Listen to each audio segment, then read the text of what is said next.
So in this lecture, we continue discussing integral extensions, and we first prove a statement about transitivity of integral extensions.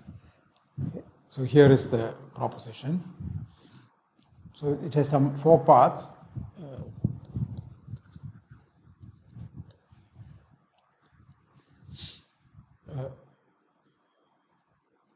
Let R to S and S to T be finite. So this is part 1, be finite extensions.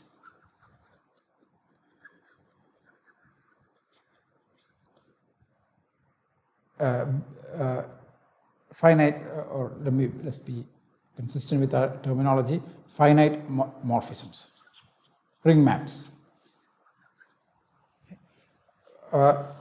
So as a module over S, as a module over R, S is a finitely generated R module and T is a finitely generated S module. That's what. Okay. Then the composite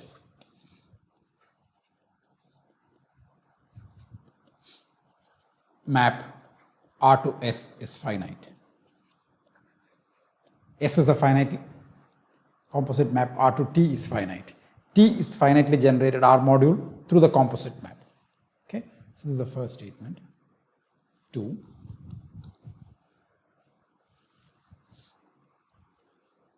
Let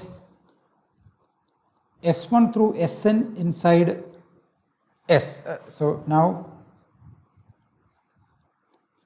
R to S is some ring map, and S1 through Sn inside S integral over R.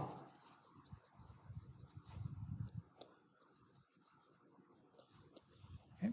Then the subring generated by R and these elements.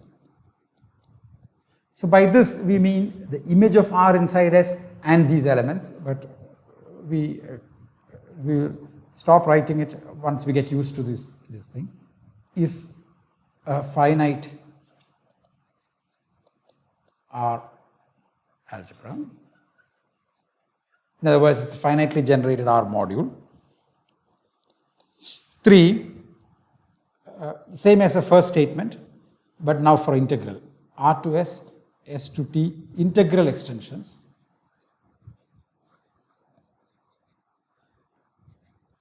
Okay.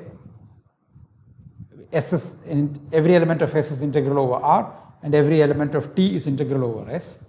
Then the composite map R to T is integral. Okay. And 4, the set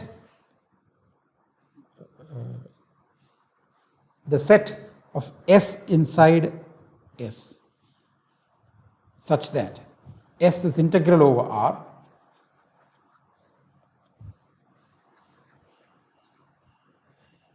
is a subring of S,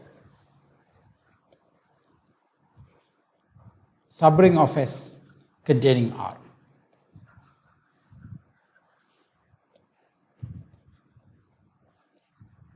Okay, sorry. Okay, containing the image of R,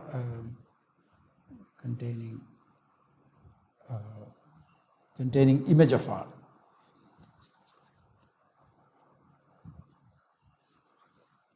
In other words, it's a R subalgebra of S. Okay. So let's just look at the statements. First statement is that if you have 2 finite morphisms, then the composite is a finite morphism. Second statement is if you have a ring map and some finitely many integral elements, then the subalgebra generated by that finitely many integral elements is actually a finite R algebra. This is only finite type. Okay. A priori, this just means finite type. But because these are integral elements, it's actually finite. Okay. And third is if you have 2 integral elements, the composite integral extensions, the composite is also an integral extension. And third, final is the set of integral elements inside a subring, inside a ring, is actually a subring. Okay, so this is called, so this is a thing, this is called the integral closure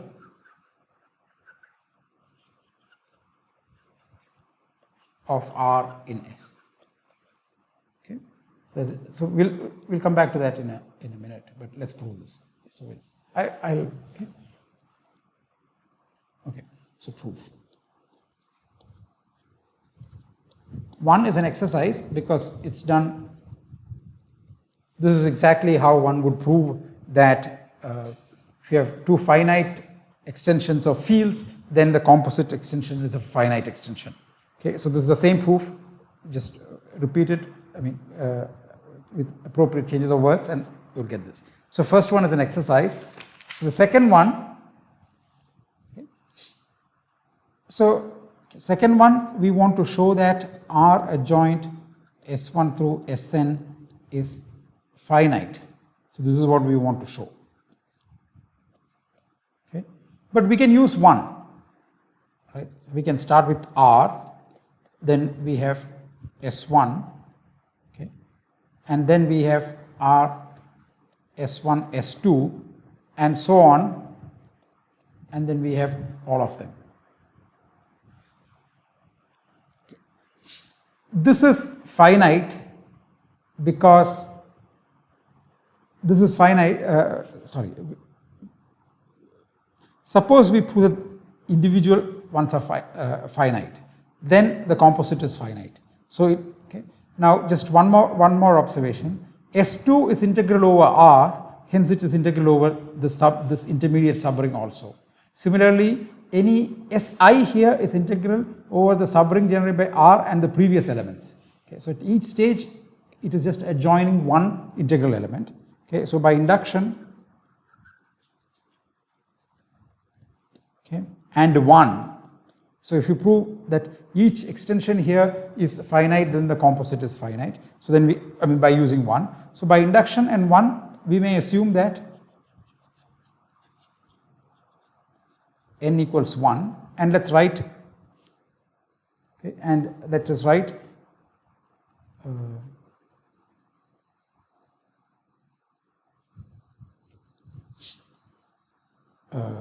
yeah. Okay, so now let's go back to the previous proposition. Okay, so we are just interested in so S1 integral over R. Okay, now let's go back to the previous proposition. The proposition from the previous lecture. So this now implies that R adjoint S1 is finite over R. Okay. So in the previous lecture, we found various conditions for equivalent to an element of an extension ring being integral over the base ring R, one of which was that the subalgebra generated by that element is a finite algebra. Okay. This is okay. So this proves 2. So now 3. So 3, we need to prove that every element of T is integral over R. So let T be inside T, and we want to show that T is integral over R. Okay. We know that T is integral over S.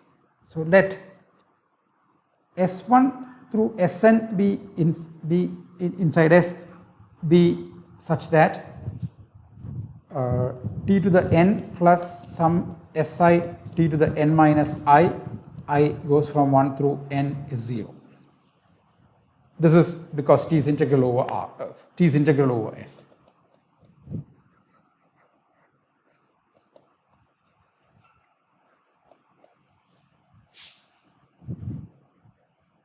Okay. Now consider the subring generated by, so let S prime be the subring of S generated by R and S1, S2 through Sn. Okay. So this is the subalgebra. These are integral over, okay, so S1 through Sn are integral over R, integral over R. So S prime is finite over R. Okay. Now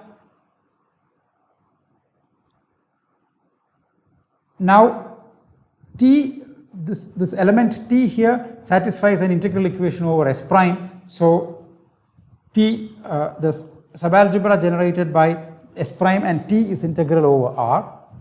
Okay. So this is finite over R. So now this now implies that T is inside some finitely generated, some finite, okay, okay. So now look at the extensions R inside S prime. This is finite, and this is S prime and T. This is finite. That is because T is integral over S prime. Composite of two finite is finite. So therefore this is finite. Okay, and okay. So therefore S prime T, S prime adjoint T is a finite R algebra, okay, containing T, okay, which now implies that T is integral over, again going back to the first proposition, T is integral over R. Okay, so this proves third, that integral extensions, the composite of two integral extensions is an integral extension. Okay. So now for 4 we need to show that, so we'll write R bar for that set. S inside S is integral over maybe let's just call it A, integral over R. Okay. So we want to show that for all S1, S2 inside A, S1 plus S2 is inside A, and minus S1 is inside A. Okay. So let's look at, or in other words, S1 plus S2 is integral, and S1 is integral. S1 is integral, S1 plus S2 is integral, sorry, S1, S2 is integral. Okay. Sums and products. Okay. So now let's look at these extensions. So we start with R, okay, then we adjoin S1, and then we adjoin S2, S1, S2. Okay. These are S1 and S2 themselves are integral. So this is finite. This is also finite. Okay, and S1 plus S2 and S1, S2 are elements here. So these are elements inside a finite algebra. So therefore they are integral. S1 plus S2 and S1, S2 belong to a finite algebra, finite R algebra, so they are integral. Okay, so this proves the theorem, this proposition.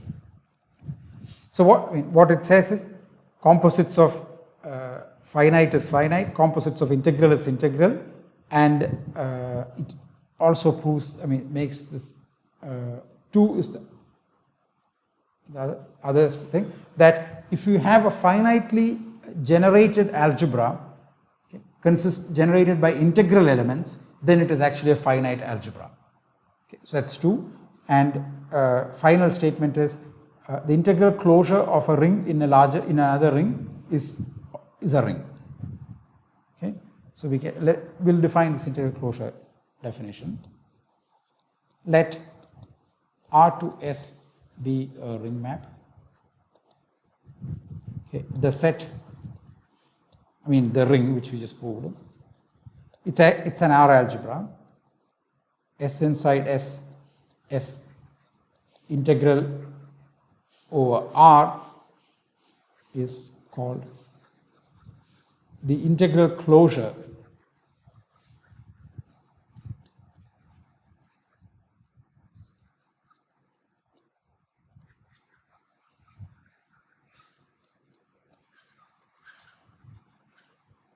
of R in S.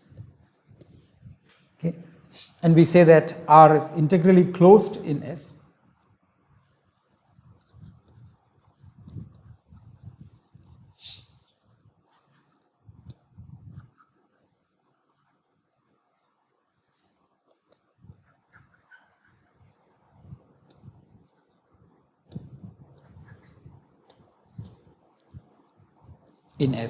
if its integral closure in R in S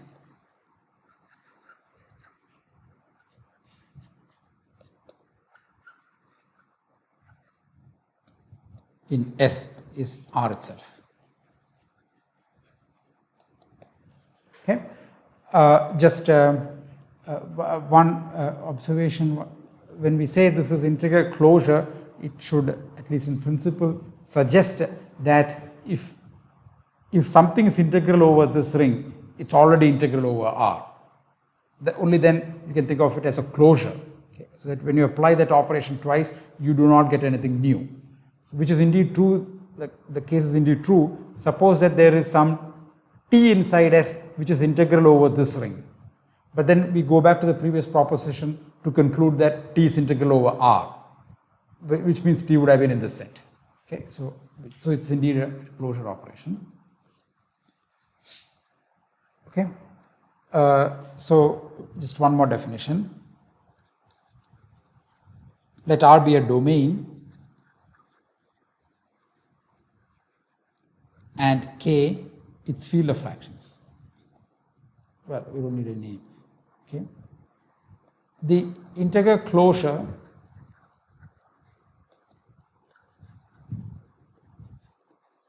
of R in its field of fractions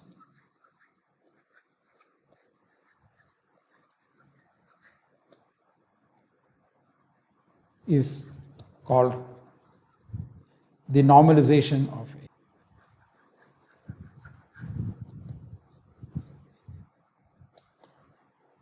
Normalization of R. Okay. So this is definition. We will not worry about normalization exactly at this point, but we will develop more about rings, integral extensions. Okay. But we can nonetheless look at one example.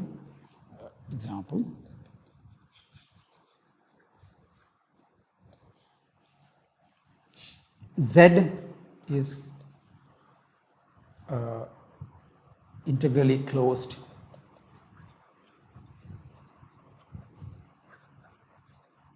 and the field of fractions of Z is rationals, and so it's integrally closed in Q.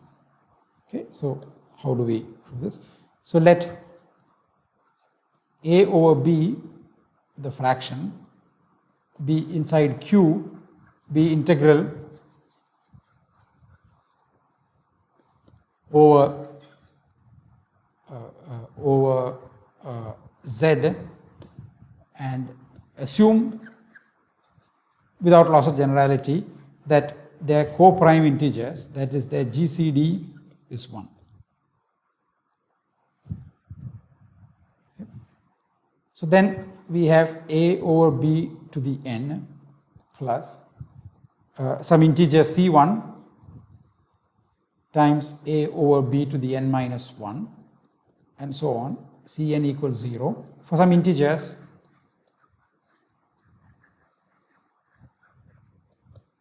C1 through Cn. This is what integral means. Okay. Let's multiply by B to the n. So then we would get A to the n plus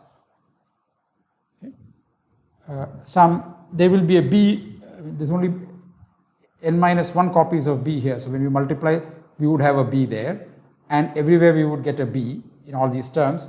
So some b times some c prime is 0 for some integer c prime.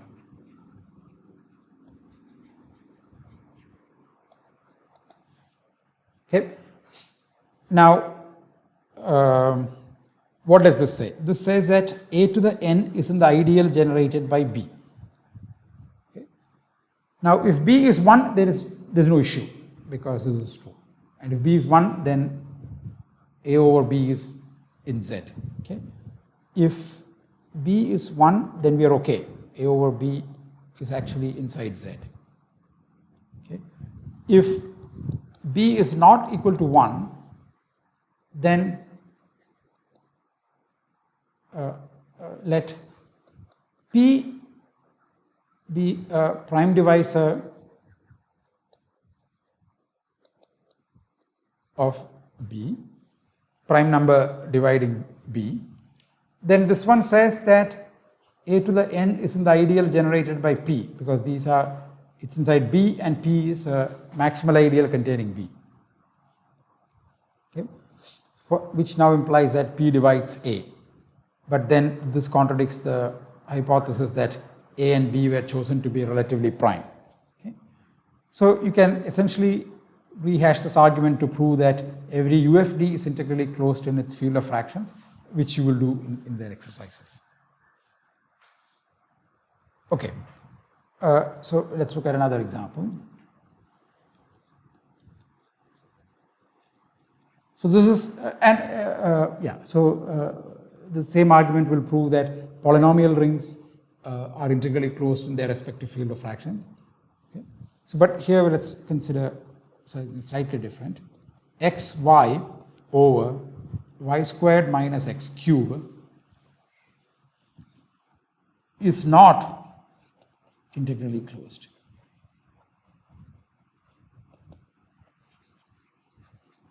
In its field of fractions.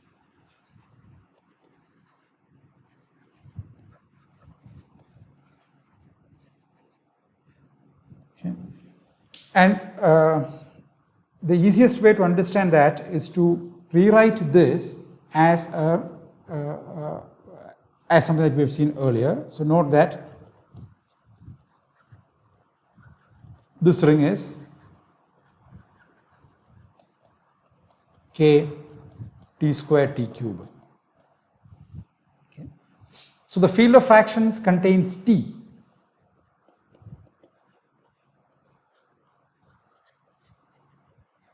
Fractions is k round bracket t, a rational function field in one variable. Okay, because t cube over t square is, okay, so notice that t is y over x. Y over x. Okay, so that is inside here. Okay, and t is there in the field of fractions, and t is integral over this ring. T satisfies, so let me just use a different variable now, z square minus t square equals 0 over k t square t cube. Okay. This t square is from here, this z square is a variable, and that is where we substitute t. Okay. So therefore, k t, if you take k t square t cube, this sits inside k polynomial ring t, sits inside k round bracket t. Okay. This is an integral extension or a finite extension, and this is integrally closed here. That is essentially that UFDs are integrally closed. One can just redo the argument for z in this case. Okay, so we have three. This is the field of fractions. Between this and the field of fractions, there is this ring. It is integral, and that is integrally closed. Integrally closed in its field of fractions. Okay, so this is the picture for this one. Okay, so we can just Okay, so in other words, I mean this element here is in the field of fractions because of this. These are not just, I mean, here this y and z are not variable, there is a relation among them. Okay, so now we come to one of the results that I informally mentioned earlier, which is that given any finite type algebra over a field, there is a polynomial subring over which the field is, over which the algebra is finite. We only mentioned about maps between spec, but this is a slightly stronger, this is a stronger statement, and this we will prove not immediately, but right now we will use it to derive, to draw applications, one of which is, the main part of which is to prove the Nullstellensatz. Okay? So this is, so before we state the theorem, we need a definition. So let K be a field and R a K algebra. Okay, so definition: Z1 through ZD inside R. For the definition, we don't need to assume that it's finite type, but we are taking finitely many elements inside R. Okay, is said to be algebraically independent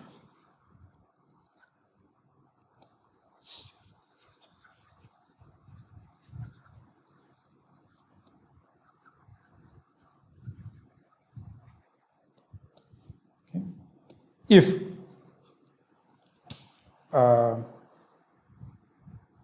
algebraically independent over K. Okay, so let's just say what we are saying. So K to R is a ring map, and here we have taken some element Z1 through ZD. Okay, so we have seen this earlier, that if you have a ring map like this, then it extends to a map uniquely from a polynomial ring over K, mapping the variables mapping to this, and scalars mapping accordingly, however this was getting mapped. Okay, so over K, sorry, this is just if the map from K x1 through xn to R, xi going to zi, so these are variables, okay, is injective. So the map extending the given map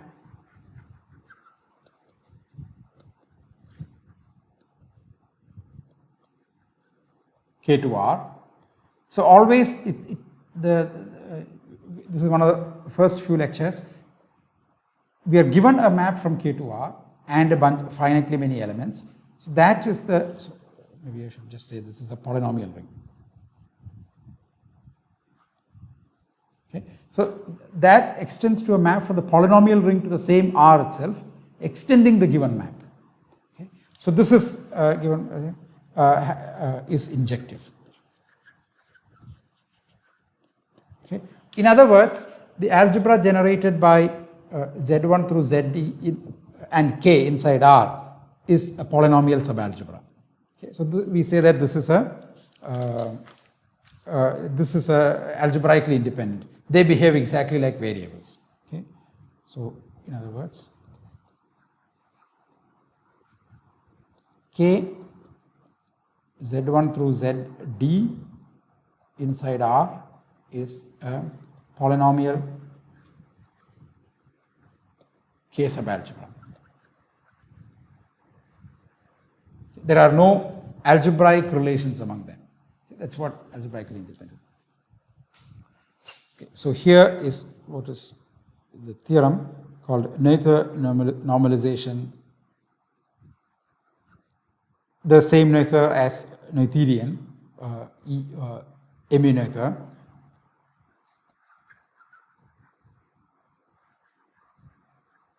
Lemma. Okay. Let K be a field R a finitely generated K algebra, then there exist algebraically independent Z1 through ZD such that R is finite over the subalgebra generated by the Z's, which is a polynomial algebra. Okay. So this is the theorem called Noether normalization lemma. Okay. This has lots of applications in various contexts. Studying rings that are finite type of over a field. We will not prove it right now. We will first draw some corollaries from this. First draw one corollary from which we will prove the one version of the Noether-Stellen Satz.